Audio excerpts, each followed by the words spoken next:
ഇപ്പോൾ സമയം രാവിലെ 5 മണിയാണ് കേട്ടോ. ഞാൻ കുറച്ചധികം നേരത്തെ തന്നെ എഴുന്നേറ്റിട്ടുണ്ട്. കാരണം നമുക്ക് 8 o'clock മുമ്പ് ലഞ്ചും ബ്രേക്ക്ഫാസ്റ്റും എല്ലാം പ്രിപ്പയർ ചെയ്ത് കഴിയണം. 7:45 എനിക്ക് വീട്ടിൽ നിന്ന് ഇറങ്ങിയാലാണ് 8 മണിക്ക് അവിടെ എത്തുള്ളൂ. 15 മിനിറ്റ് വേണം നടക്കാനായിട്ട്. ഞാൻ നടന്നാണ് പോവാ മോർണിംഗ്.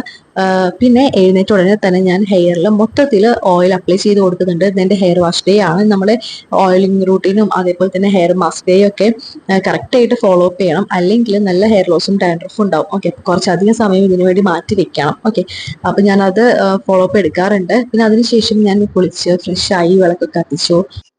പൂർവം രാമ തപോവനാധിഗമനം ഹത്വാമൃഗം കാഞ്ചനം വൈദേഹീഹരണം ജടായുമരണം സുഗ്രീവ സംഭാഷണം ബാലിനീഗ്രഹണം സമുദ്രതരണം ലങ്കാപുരി മർദ്ദനം കൃത്വാ രാവണ കുംഭകർണാനിധനം സമ്പൂർണ്ണ രാമായണ മാസം ആയതുകൊണ്ട് തന്നെ നമുക്ക് രാമായണം വായിക്കാന്ന് പറയുന്നത് പോസിബിൾ അല്ല. അപ്പൊ ഞാൻ എന്നും രാവിലെ വിളക്ക് വെച്ചതിന് ശേഷം ഇത് ചൊല്ലാറുണ്ട് കേട്ടോ. ഈ നാമം ചൊല്ലാറുണ്ട്.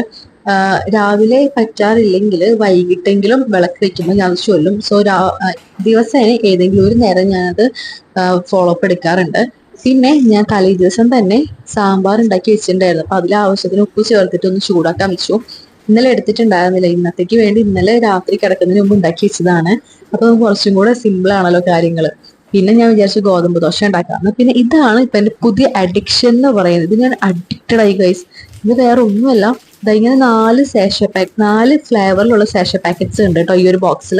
ഇത് ഞാൻ ക്രെഡ് ആപ്പിൽ നിന്ന് വാങ്ങിയതാണ്. ബട്ടർ സ്കോച്ച്, വാനില, ഹേസൽനട്ട്, പിന്നെ ക്ലാസിക് എന്ന് വെച്ചാൽ നമ്മുടെ നോർമൽ കോഫിയുടെ ടേസ്റ്റ് ആണ്. ബാക്കിയൊക്കെ ഫുൾ ഫ്ലേവേഴ്സ് അടിപൊളിയാണ്. 4ഉം അടിപൊളിയെന്ന് ഞാൻ പറയാം.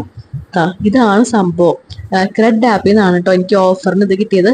ഇതുകൊണ്ട് നമുക്ക് കോൾഡ് കോഫി ഉണ്ടാക്കാം. അതേപോലെ തന്നെ നോർമൽ ഇങ്ങനെ ഓരോ ഫ്ലേവറിലുള്ള കോഫീസും ഉണ്ടാക്കാം.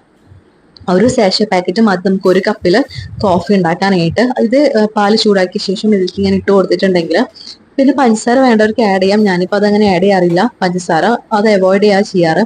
അപ്പൊ ഇങ്ങനെ നല്ല അടിപൊളി കോഫി കിട്ടും. എന്ത് ടേസ്റ്റ് അറിയോ? ഞാനിപ്പോൾ ഇതിന് ഫുൾ അഡിക്റ്റായി. അപ്പൊ ഞാൻ വിചാരിച്ചു എനിക്ക് വിശന്നപ്പോൾ ഒരു ബയോട്ടിൻ ലഡും പിന്നെ നമ്മുടെ കോഫിയും കൂടെ കുടിക്കാന്ന്. പിന്നെ നോർമൽ നിങ്ങൾ സാധാ വെള്ളത്തിൽ ക്ലാസിക്കിന്റെ സാഷ പാക്കറ്റ് എടുത്തിട്ട് നോർമൽ വാട്ടറിൽ ഇട്ട് ചെയ്യുകയാണെങ്കിലും നമുക്ക് നല്ലൊരു ബ്ലാക്ക് കോഫി കിട്ടും. അപ്പോൾ ഇതാണ് ഇപ്പം എൻ്റെ പുതിയ അഡിക്ഷൻ. പിന്നെ ലഞ്ച് പ്രിപ്പയർ ചെയ്യാൻ വേണ്ടി ചോറിനുള്ള അരി ഇട്ടിട്ടുണ്ട്. പിന്നെ ഓംലെറ്റ് ഉണ്ടാക്കാമെന്ന് വിചാരിച്ചു. ഒരു 3 മുട്ട എടുത്തിട്ട് പൊട്ടിച്ചിട്ട് അതിൽ വേറെ ഒന്നും ചേർക്കുന്നില്ല, കാരണം സമയമില്ല. പിന്നെ അതിനിടയിൽ കാഷ്യൂനട്ടും ബദാമൊക്കെ സോക്ക് ചെയ്തെടുത്ത് കഴിക്കുന്നുണ്ട്. ഓംലെറ്റ് ഉണ്ടാക്കി ജസ്റ്റ് സോൾട്ടും പിന്നെ ചില്ലി പൗഡറും മാത്രം ഇട്ടിട്ടാണ് ഇപ്പോൾ ഞാൻ ഓംലെറ്റ് ഉണ്ടാക്കിയത്. പിന്നെ അപ്പോഴേക്കും ബ്രേക്ക്ഫാസ്റ്റിന് വേണ്ട ദോശ എല്ലാം ചുട്ടെടുക്കുന്നുണ്ട്. വേഗം ചുട്ടെടുക്കുന്നുണ്ട്. കാരണം വേഗം പോണല്ലോ, ഇനി റെഡി ആവണ്ടേ അല്ലേ? അപ്പോൾ ചോറ് റെഡിയായി, കറികളൊക്കെ റെഡിയായി. അപ്പം ഇനി വേഗം റെഡി ആയിട്ട് പൊട്ടേറ്റോ.